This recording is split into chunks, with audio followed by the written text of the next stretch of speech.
Assalamu alaikum wa rahmatullahi wa barakatuh. Paix sur ceux qui suivent les guidés. Paix et bénédiction sur le prophète sallallahu alayhi wa sallam, sur ses compagnons, ses amis, sa famille, ainsi que sur tous ceux qui le suivront de bonne foi jusqu'au jour du jugement. Désolé pour la cadence, il y a des moments où j'ai plus de temps que d'autres, donc j'en profite. Écoutez au fur et à mesure ou quand c'est possible pour vous, Inch'Allah. Beaucoup de choses à dire, énormément de choses à dire. Je vais essayer de regrouper les différents thèmes que je voudrais aborder. Avant de commencer, petite parenthèse. Si vous allez un petit peu dans les archives des audios, donc j'ai publié un audio il y a 2 semaines à peu près, qui s'appelait DFDV Solana Play, où je vous expliquais donc, je vous parlais d'une société, etc., qui thésaurise les Solana, etc., une crypto. Bon, au moment de l'audio, nous étions à 4,50 $. Nous sommes, je crois, à 7,5 $, 2 semaines plus tard. Donc, je suis très content pour ceux qui ont suivi le conseil. Tant mieux pour vous, qu'Allah vous enrichisse encore plus. Juste, je voudrais vous dire une chose, ce que je dis à tous ceux à qui je parle dans mes groupes privés sur Telegram de tous ces sujets tous les jours. N'oubliez pas une chose, enfin 2 choses. Un, que la main qui donne n'est jamais perdante, parce que Allah vous récompensera d'une manière inattendue. Et donc, pour avoir la baraka et pour espérer faire des bonnes opérations dans sa vie, il faut pas oublier de donner à des gens qui n'ont pas accès, n'ont pas d'argent, ne savent pas comment on fait, qui sont dans le besoin, qui ont des dettes. Beaucoup de gens ont des dettes. Donc, je vous invite, je le fais de temps en temps, je le dis ici, surtout pour ceux qui ont gagné de l'argent, je vous invite à continuer à faire des dons. Je vous mettrai en commentaire les liens PayPal, GoFundMe, etc., où vous pouvez mettre la baraka dans vos gains pour avoir encore plus de gains et de récompenses divines, etc. Donc, ceci étant dit, je ferme la parenthèse. Il y a deux idées principales que je voudrais aborder ici. La première, c'est un point très important.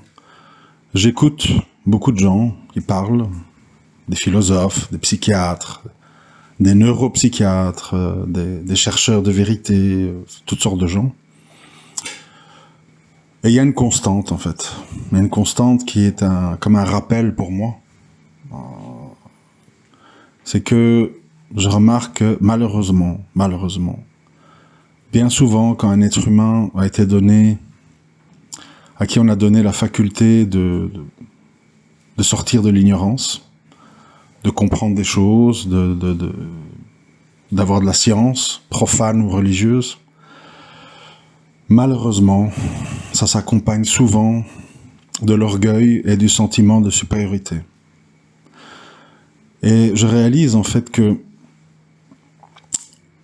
la vérité, qui est quand même quelque chose d'important, sans doute la chose la plus importante de nos vies, qu'est-ce que la vérité ? Elle est souvent, comment je vais dire, elle n'est souvent pas atteinte, malgré beaucoup d'efforts, beaucoup de recherches, beaucoup de lectures, beaucoup de savoir, parce que les êtres humains qui font ça s'enorgueillissent et se sentent supérieurs aux autres et commencent à avoir du mépris pour le reste de l'humanité. Il faut prendre les choses autrement. Si Allah vous a donné la capacité, le temps d'acquérir des connaissances, c'est une rahma, c'est un cadeau qu'Allah vous fait. Déjà, il nous fait le cadeau d'avoir des yeux, d'avoir des neurones, cerveau, d'avoir du temps, d'atterrir sur les bonnes sources. Ça commence déjà comme ça. Et puis, il fait le cadeau d'arriver à relier des sujets entre eux, de percer certains mystères, de comprendre ce que d'autres gens ne comprennent pas, alors que on ne le mérite pas spécialement. Donc c'est un cadeau. Et un cadeau, c'est un petit peu comme je l'ai dit au début de l'audio avec des bons investissements. C'est pas pour que vous devenez orgueilleux. Ah, j'ai acheté telle action, elle a fait x2. Voilà, je vais m'acheter telle voiture, je sais pas quoi. Le but d'avoir du savoir, d'avoir la baraka, d'avoir de l'argent, d'avoir des choses qui vont dans le bon sens dans sa vie, c'est aussi pour... c'est un test. C'est un test parce que si Allah il veut, il peut complètement nous avilir et nous rabaisser, nous enlever la vue, crise cardiaque, accident de voiture, on en ressort paraplégique. Si on a eu un coup sur la tête, on peut être un légume dans un lit. Bref. Donc, Allah, il peut élever les gens et il peut les rabaisser. Et c'est pour ça qu'il faut craindre Allah. Craindre dans le sens... Qu'est-ce qu'on veut dire quand on dit craindre Allah? Les gens, ils croient que tu dois avoir peur du grand méchant loup qui va te punir. C'est pas de ça qu'on parle, évidemment. Craindre Allah, ça veut dire avoir de la crainte de décevoir Allah par rapport aux bienfaits qu'il nous donne.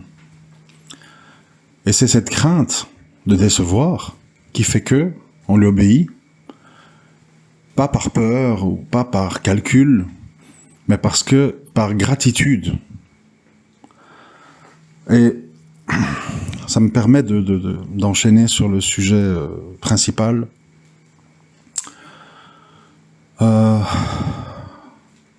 Souvent, je vois des gens en fait qui sont allergiques à l'islam, aux religions en général, parce qu'en fait, ils veulent bien reconnaître un créateur qu'ils appellent une force, l'univers, la terre-mère, le grand architecte. Bon, il y a plein de mots, hein. Parce qu'ils n'aiment pas dire Dieu ou Allah, ça leur fait mal à la bouche.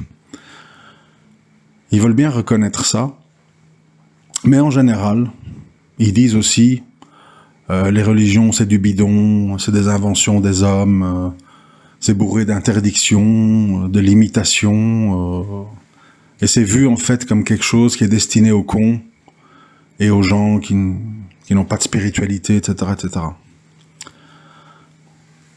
Aux gens qui pensent comme ça et qui écouteraient cet audio, je voudrais vous aider à réfléchir autrement. Et vous allez comprendre pourquoi finalement tout ça, toutes ces histoires dont vous êtes allergique, c'est en fait du véritable amour. Comment on peut faire pour s'en rendre compte? C'est assez simple. Imaginez-vous lié par des sentiments par rapport à votre épouse, votre époux et vos enfants. Mettons ce scénario-là sur la table pour qu'on se comprenne. Si vous aimez... Bon, on va commencer comme ça. Si vous aimez votre mari, vous êtes une femme. Si vous aimez votre mari, est-ce que vous allez lui dire « Fais ce qu'il te plaît, ne me dis pas où tu es, je ne suis pas un flic, habille-toi comme tu veux, fréquente qui tu veux, bois autant que tu veux, roule à la vitesse que tu veux, ne tiens pas compte sur la route s'il pleut ou s'il neige.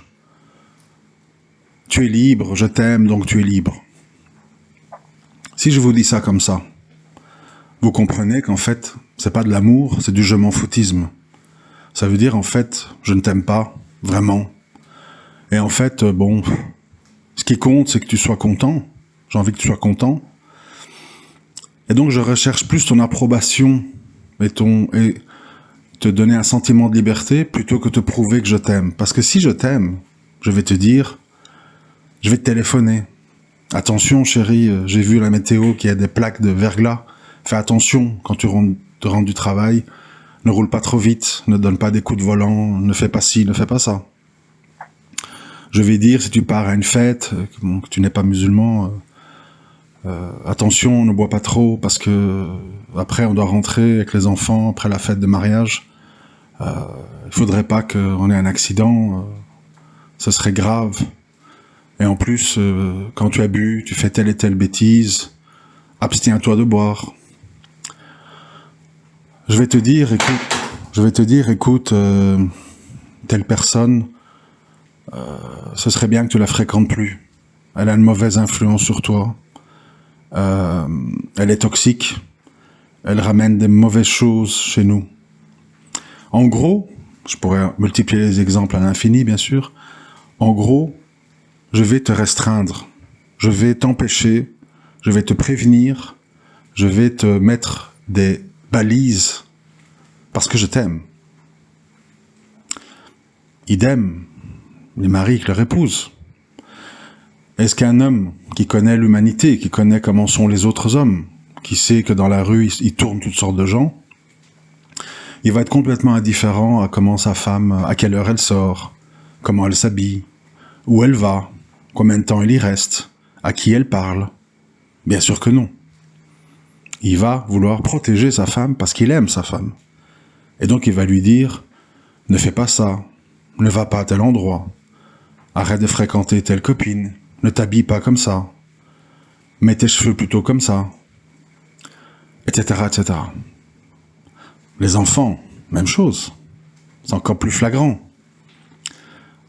Comment agissent des parents qui aiment leur enfant? Je répète, qui aiment, pas qui veulent avoir la paix. Parce que de nos jours, beaucoup de gens veulent avoir la paix. C'est-à-dire, j'ai pas envie que mon enfant il pleure, fasse des crises, il déprime, qu'il me déteste, qu'il dise que je suis un dictateur. Donc, il faut que jeunesse se passe. Hein, je veux pas lui pourrir la vie quand même. Hein. Ça, c'est pas aimer. Hein. Ça, c'est pas aimer. Ça, c'est à nouveau vouloir avoir la paix. Et vouloir avoir la paix, ça n'a rien à voir avec de l'amour. Parce que quand on aime son enfant, on l'éduque, on l'empêche, on le gronde, on lui donne une fessée, on le punit, on lui dit non, on lui fait des remarques, on l'empêche de faire certaines choses ou d'aller à certains endroits, de mettre la main dans le four, etc., etc. Donc, vous avez compris la trame. Aimer, c'est empêcher. Aimer, c'est se préoccuper. Aimer, c'est interdire. Aimer, c'est conseiller. Et aimer, c'est superviser et intervenir. Eh bien, c'est exactement ce que Allah fait avec nous dans le Coran, dans l'islam. Comme il nous aime, il veut nous protéger. Et pour nous protéger, il veut nous empêcher de faire certaines choses. Boire de l'alcool, commettre l'adultère, participer à l'usure, l'oublier. Parce que si on l'oublie, on oublie ses conseils. Donc, maintiens le contact avec moi. Prie 5 fois par jour, à tel et tel moment. Parce que c'est un rappel, sinon tu vas oublier. Lis le Coran régulièrement. Comme ça, tu vas te rappeler de ma parole. Si tu ne lis plus, tu vas oublier. Ou tu vas écouter des menteurs. Ou tu vas te faire détourner. Souvent, je dis aux gens, à moi-même aussi, hein, quand je dis les gens, moi je suis dans les gens. Hein, on devrait tous, à un moment donné, se poser et faire une introspection honnête. Et se dire, combien de temps je passe devant des matchs de foot, des combats d'MMA, des salles de sport, etc. Combien de temps je passe là-dedans, en fait?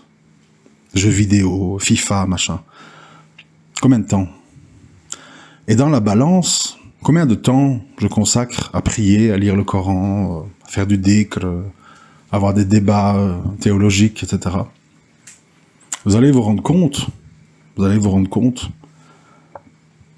qu'on est évidemment d'une injustice incroyable. On donne peut-être 4, 5, 6, 7 fois plus de temps à des futilités absolues, des choses qui nous aideront absolument pas à évoluer dans la vie, qui vont nous amener à des choses qui finalement n'ont aucune influence dans nos vies, que tel et tel joueur est marqué, que tel et tel combattant a gagné son combat, ça change absolument rien à nos vies, à nous. Et pourtant, on leur donne du temps, on dépense de l'argent, on achète des tickets pour aller voir au stade ce qui se passe, etc., etc. On empiète sur notre sommeil, on postpose nos prières, on oublie de lire le Coran. C'est ça le problème en fait. L'être humain, il est faible, nous sommes facilement distraits, on est facilement découragé, on est facilement ingrat. Et on tombe facilement dans l'orgueil et la suffisance en disant, comme on voit maintenant, ça pullule sur TikTok et autres. Ah, mais moi j'ai mieux compris l'islam que tout le monde. Moi je me permets tout. Et ceux qui sont stricts, c'est les méchants wahhabites ou les méchants sunnites, les gens qui sont là avec leur sunna barbare, etc., etc. Parce que dans mes exemples, j'ai donné les conseils et les interdictions, j'ai pas parlé des punitions. Mais il suffit de se mettre dans une situation. Admettons, vous vivez dans une grande maison. Il y a vous, vos enfants, votre femme, peut-être, je sais pas, vos parents âgés, un cousin, que sais-je. Et dans la maison, il y a un de vos proches qui commet un crime grave. Viol, abus, inceste. Je sais pas moi, un truc comme ça. Qu'est-ce qui va se passer en fait? Vous allez réagir comment? Comment vous allez faire que ça s'arrête? Avec des beaux sourires, avec une tape dans le dos, ouais, c'est pas grave, khair Inch'Allah, oublions ça, je pense pas.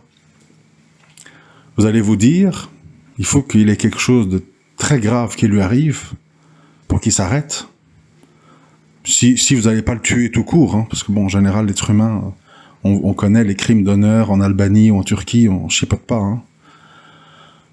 Mais vous allez en fait avoir une réaction très très violente, peut-être disproportionnée, face à l'acte.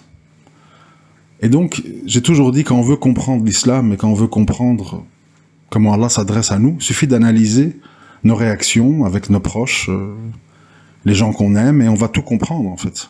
Tout va couler de source.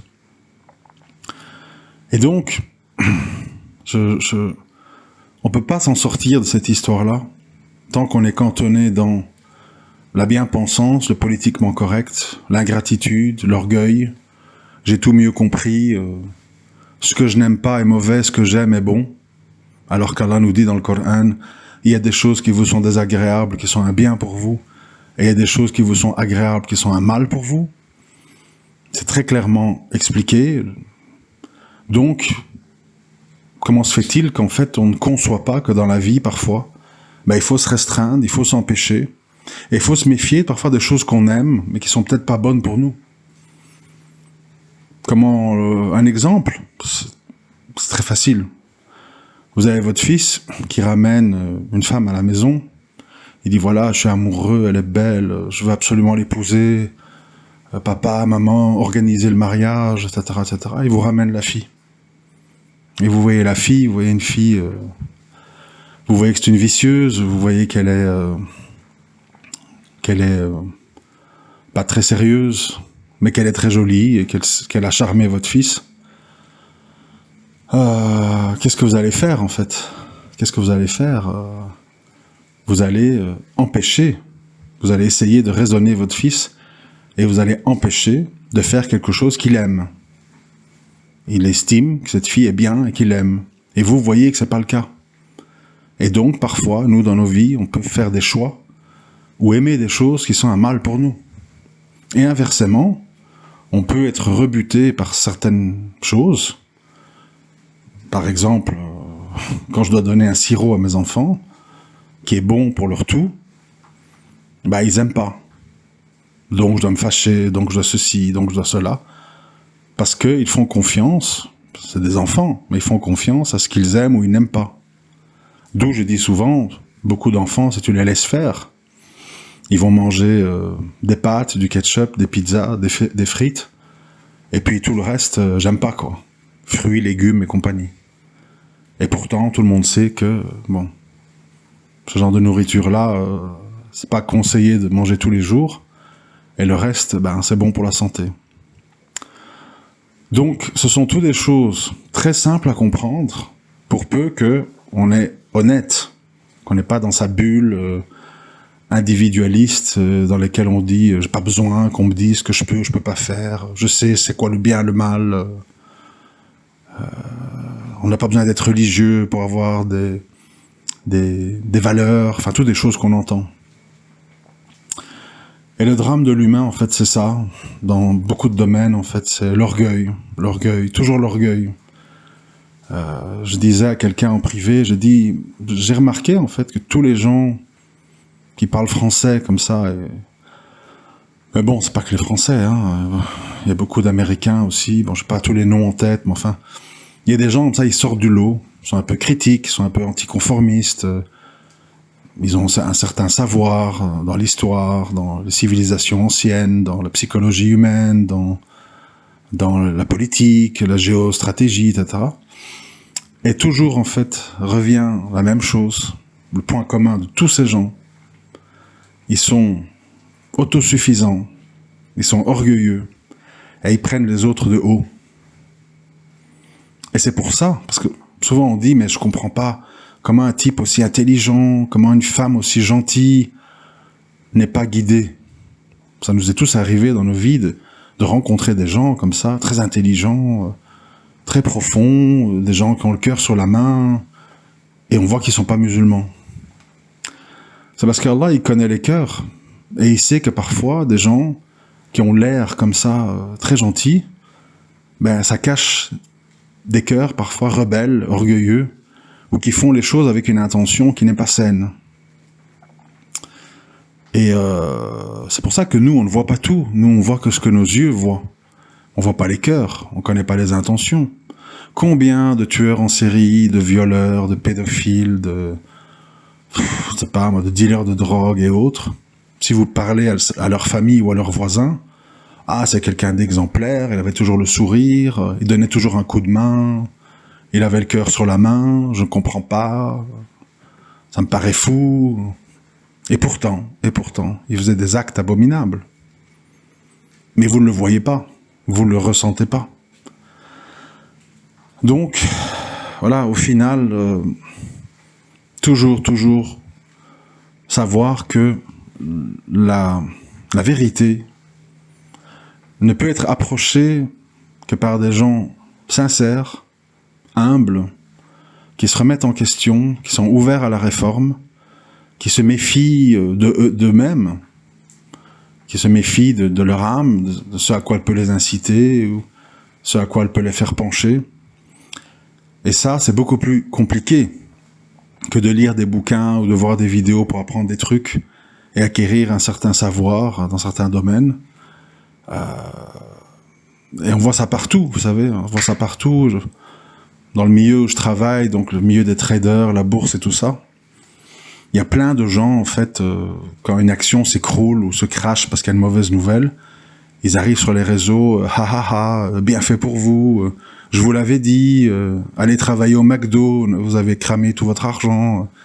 Voilà, des gens qui sont moqueurs, qui se délectent de la misère des autres, du fait qu'ils ont perdu tout leur argent. Ou d'autres gens, ils viennent mentir. Ils viennent, on appelle ça en anglais spread FUD, c'est-à-dire ils viennent propager des fausses rumeurs, des mauvaises nouvelles éventuelles. Pourquoi ? Parce qu'ils veulent que vous vendez, parce que eux ils ont vendu à découvert, et plus l'action baisse, plus ils gagnent d'argent. Donc ils n'hésitent pas en fait à vous pousser à prendre des pertes pour eux gagner de l'argent. C'est ça l'humain en fait. L'humain est arrogant, est égoïste, ramène tout à lui, est orgueilleux, est moqueur, ironique, tout ça en fait. Et la vérité est interdite à ces gens-là, même si ils ont passé 40 ans dans des bibliothèques, 30 ans à Médine, tout ce que vous voulez. Ces gens-là n'ont pas accès à la vérité. Allah, il leur en empêche. Et à côté de ça, vous verrez parfois un cordonnier qui parle pas beaucoup, qui a pas l'air d'eux, etc. Et puis, il a un visage lumineux, il sort des paroles extraordinaires. Dès qu'il rentre dans une pièce, tout le monde se sent bien, le regarde admiratif. Et pourtant, il sait pas grand-chose. Mais sa sincérité et son humilité lui ont donné un accès plus proche que vous à la vérité. Et ça, en tant que musulman, c'est quelque chose qu'il faut beaucoup travailler. Moi, je vois beaucoup, je vous dis, ça me... Bon, moi, je me fâche, parce que malheureusement, c'est ma nature, un peu, de réagir... Souvent, quand je me fâche, en fait, c'est une déception. C'est pas pour me mettre en avant, c'est parce que je suis déçu, vous voyez. La déception se manifeste comme ça, chez moi. Je dis pas que c'est bien, je dis pas que c'est mal. Bon, j'essaye de limiter quand même. Mais c'est décevant, en fait, de voir des êtres humains, en fait, être vils. Je vous l'ai déjà dit dans d'autres audios, mais pourtant, je ne suis pas un féministe ou quoi que ce soit. Ça n'a rien à voir. Mais vraiment, je pèse mes mots quand j'entends des musulmans. C'est ça qui est fou, en fait. Dire comme ça, les sœurs qui ont beaucoup de kilomètres, qui sont périmées. Comment est-ce possible de penser que c'est compatible avec le fait d'être musulman? Ça me dépasse complètement. Parce que normalement, je vous l'ai déjà dit dans les audios sur le sujet, quand on voit nos sœurs, ça perdu, qui dansent sur TikTok, qui demandent le divorce pour un oui ou pour un non, je sais pas, qui font n'importe quoi. En fait, on doit être peiné. On doit avoir pitié, on doit dire comment on en est arrivé là? Où sont ses frères? Où est leur père? C'est pas festif de voir des gens tomber dans les abysses. C'est pas gai, c'est pas amusant. Moi, personnellement, bon, quelles que soient les raisons, je sais que parfois on va me dire, bon, tu connais pas le dossier, d'accord, mais... Moi, honnêtement, je vous dis la vérité, à chaque fois que je vois une sœur qui me semble bien, hein, je sais pas, je connais pas les cœurs, hein, pratiquante, hein, voilà, et je la vois courir dans les bus, les trams, les gosses, les crèches, à la CAF, faire la file, les APL, les machins, faire des formations et tout, ça me fait de la peine. Ça me fait de la peine, je dis, la place de nos sœurs n'est pas là-dedans. Elle devrait être prise en charge. Mais bon, pour tout le monde, maintenant, c'est chacun pour soi, on se moque des autres, on dit, t'as qu'à prendre des chats, enfin... Nos cœurs sont corrompus. Nos cœurs sont corrompus. Pour ça que je dis, mais si l'islam n'est qu'une technicité, c'est-à-dire passer le salam, dire Inch'Allah à chaque bout de phrase, prier à l'heure comme un robot, mais tout le reste de ta vie, tu agis comme une espèce de gremlins, c'est qu'on n'a pas compris la religion, en fait. On n'a pas compris. C'est quoi la compassion, c'est quoi la miséricorde, c'est quoi la solidarité, c'est quoi la fraternité, c'est quoi la bienséance, c'est quoi la politesse. Si tout ça est à la poubelle, alors il reste quoi, en fait? En quoi la religion a déteint sur toi? Tu n'es qu'un automate, comme un robot avec l'IA qu'on aurait programmé pour dire à 14h38, tu te mets à genoux, tu mets le front par terre, puis après tu nettoies, bon, une machine, quoi. On est des êtres humains. Et des êtres humains musulmans devraient agir, parler, réagir autrement. Les gens sont tous là, à ricaner, à insulter chaque fois que Bassem Braïki dénonce telle ou telle beurette ou je ne sais pas quoi. On devrait pleurer, en fait. On devrait se sentir coupable, responsable.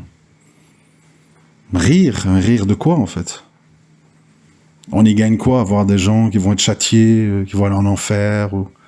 En quoi ça va nous apporter du bonheur? Franchement.